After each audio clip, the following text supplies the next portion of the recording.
Something is happening. Beauty's at work through pure and selfless acceptance, through everyday transcendence that remedies the chaos, an antidote to the sorrow in this earth for eternity. Music heard so deeply that it is not heard at all. You are the music, while the music lasts. Insist on beauty in spite of everything. Decorum.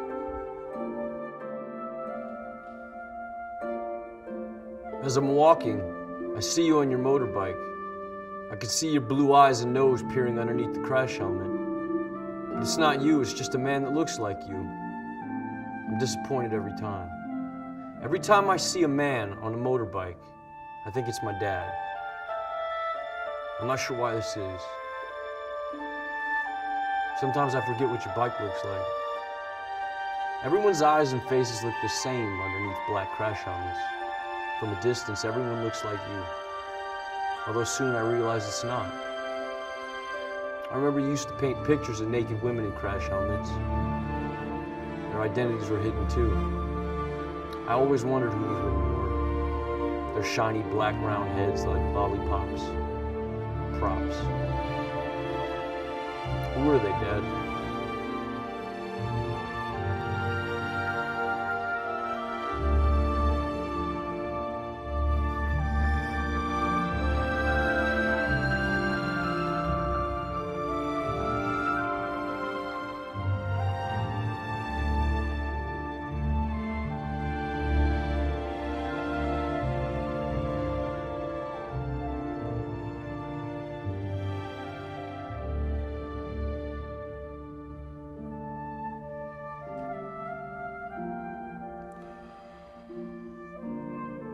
Breathe.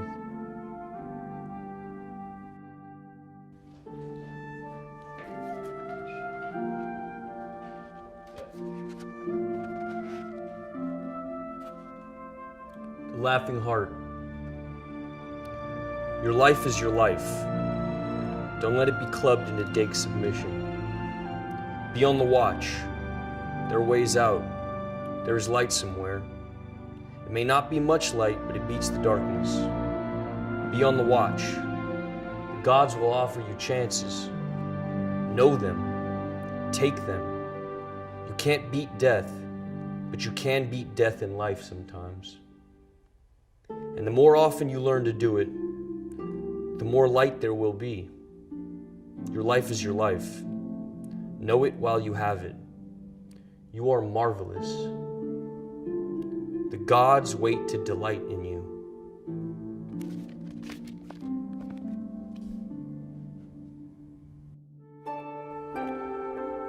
Rascal was a wildcat when it was 4 degrees outside.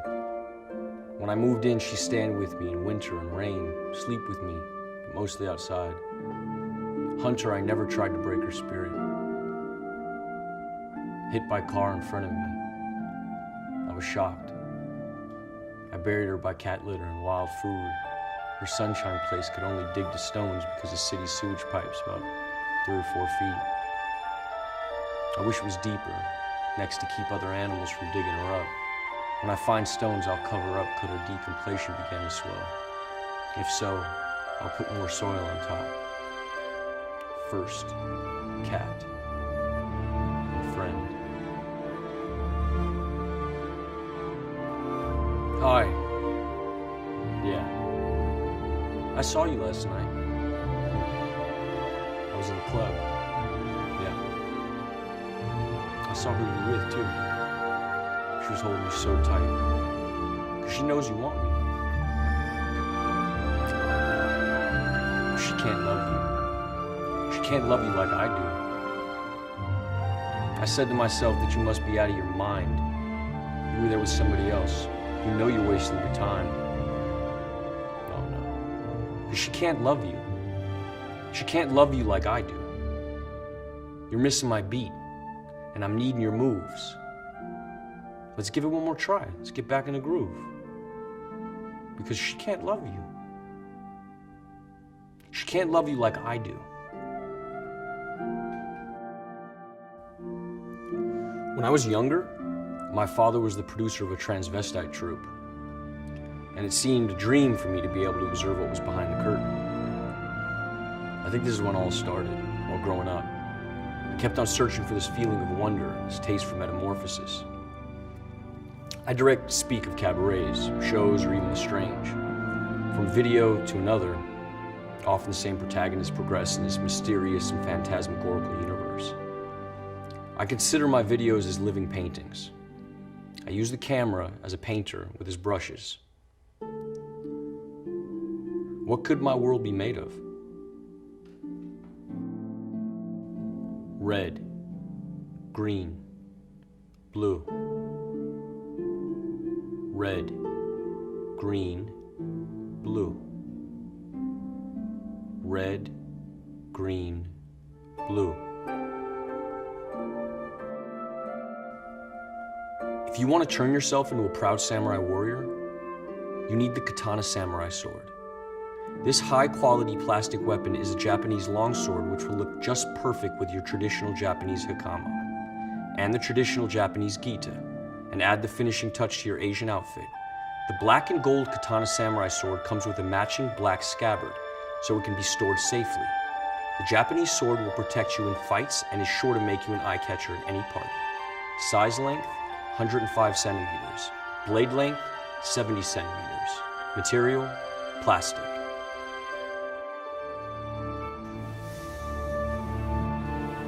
Yeah, so a couple years ago, a bunch of us went down to the beach, and we got there, and Coast Guard's running all up and down the sand, like, you can't get in the water, you know, screaming at us. And so we waited a bit, and they went further down the beach, and we decided we'd go, like, what the fuck, why did we come here? So my buddy went down there, and he's like, all good, come down here, man. So I walked over, and we looked down, and we couldn't see it from where we were parked, but like when we looked down, we were really close. You looked down, and there was just all these fucking jellyfish, you know, like one every, like all over the place, one every 2 or 3 feet. And from where we were standing, you couldn't really tell if they were living or dead, you know? Because some of them were still moving, but then others were like just totally limp. So, tell me what it's like growing up in Singapore.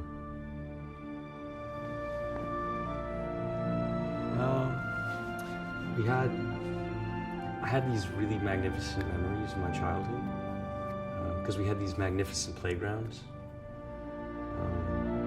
It was like these big watermelons. I remember I used to climb to the top of the watermelon, and I'd rub myself on the ridges to give myself pleasure, you know?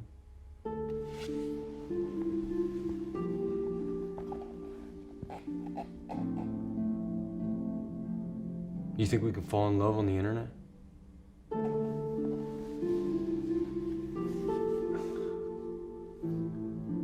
No.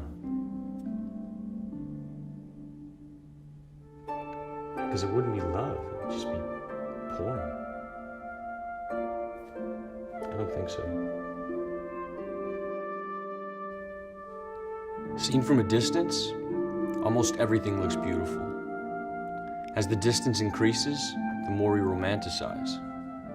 All the small details from the everyday reminisces the past. Because things we want to forget are the things we can never forget.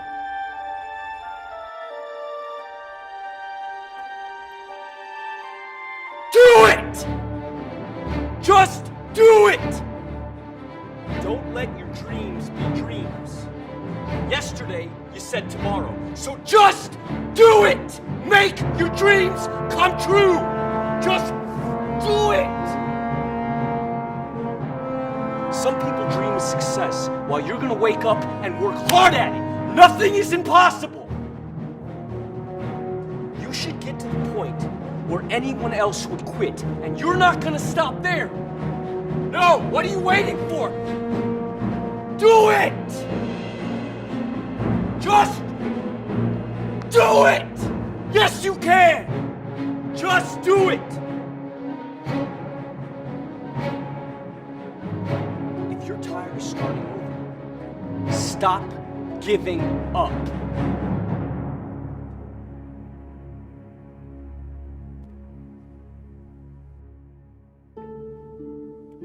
Emerging gaming technologies operate within a nexus of social relationships that characterize the modern world. These technologies enable a constant commentary which has become the quintessential quality of power, often operating as mechanisms that dictate our action and preordain our expectations. The work interrogates the cultural logic of feedback as a metaphor and material condition. It is live, cybernetic, reactive. Sensory data translated through visual and tactile apparatus. Disillusion of the virtual and corporeal boundary. Reorienting perspective of the existing in an alternative space and time. An avatar in symbiosis with the subject. Taking the lead in a continuous loop of action and reaction.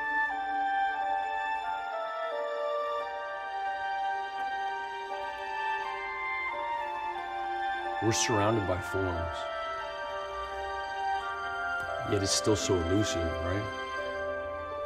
You know, sometimes it feels like we fill that void between us with something that grows slowly, like it's overtaking us or something.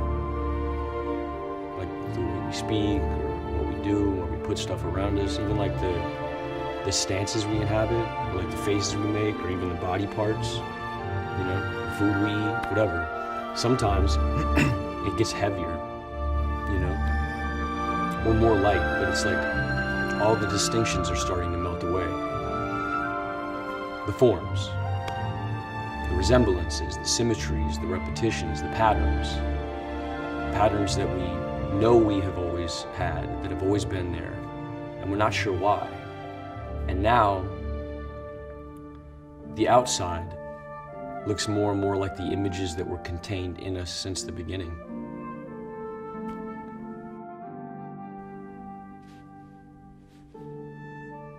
Hi. Thank you for waiting.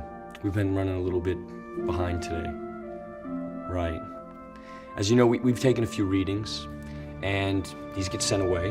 We have a look at them. We meet a group of us, many years of experience. We have a look and we see what we can see. Does that make sense? If you just have a look here, really, the system's really slow, so it's a case of monitoring. And you monitoring and you just letting us know if you notice anything unusual. Would you be able to do this?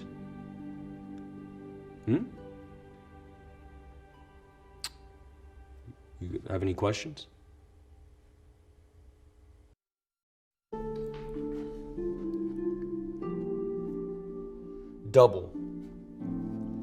Double-sided, minds, different paths. One runs after sunlight, one follows the rising moon. They either congregate, connect, intersect, touch, unite at sunset for eclipses, play and then separate for long interstices.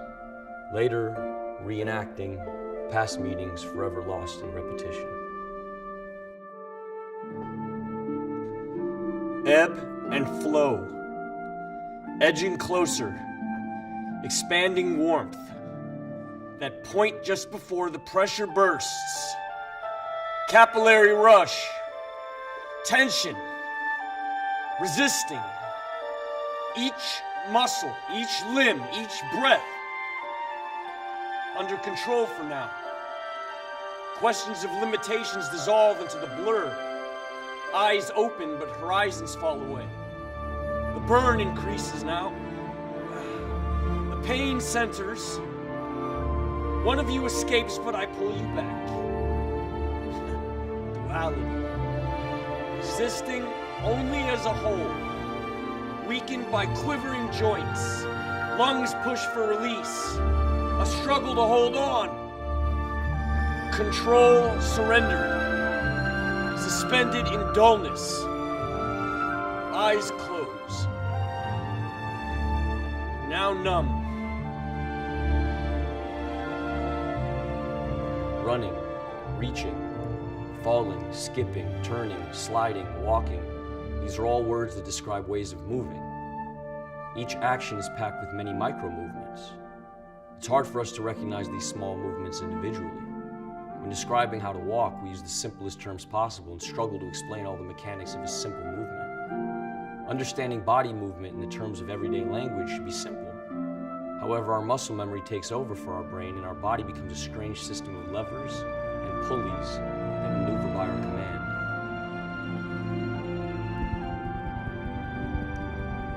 She sits. I squirt toothpaste in my mouth. I start to brush. She's looking at me, I look at her, I keep brushing whilst looking. Whilst I look at her, she looks at me, and I continue to brush, getting faster, getting harder. I start to gag. My eyes leak, and I still look at her. She looks at me, and I keep brushing, gagging. I feel like I'm gonna be sick. Am I gonna be sick? Gagging. Paste down my face, my hair, on my shirt, dripping. And I still look at her, and she looks at me. Enough.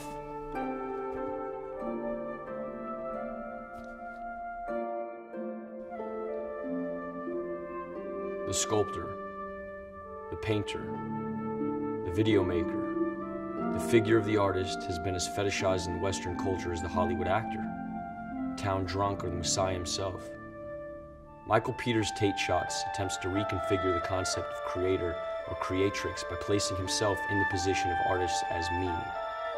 Watch, enjoy, and be at one.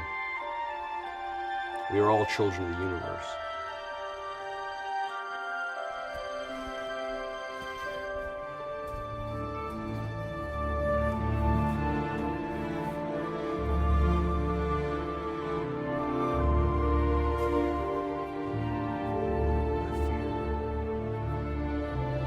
Absolute. I fear my absence and the absence of all things. Belief in living has been contorted into the shortened life of contempt and predetermined imprisonment. And I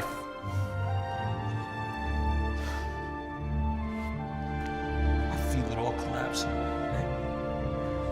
I can't fucking embrace it!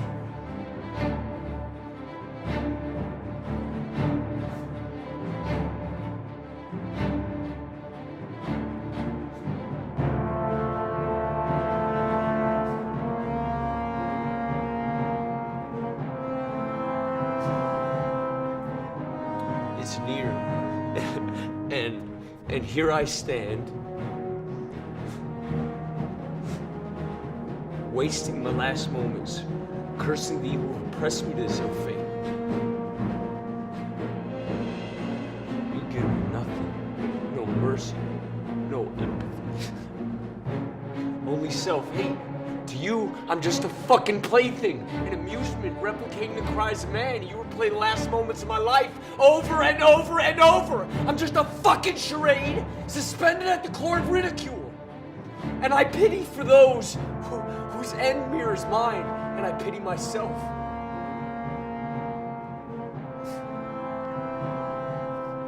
I'm helpless. Thank you.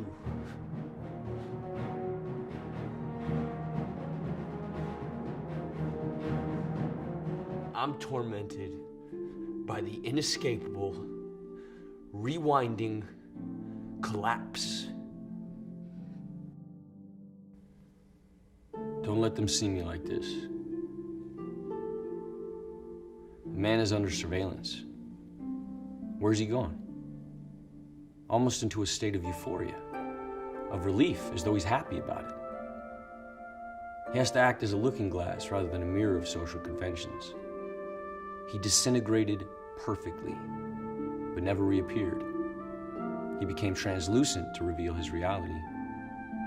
It's impossible, unless he is or was insane. He changed his mind. You know how men are.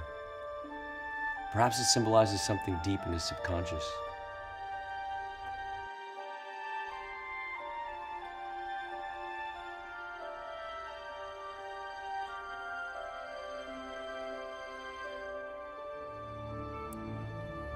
Feeling genuinely upset. Tears level.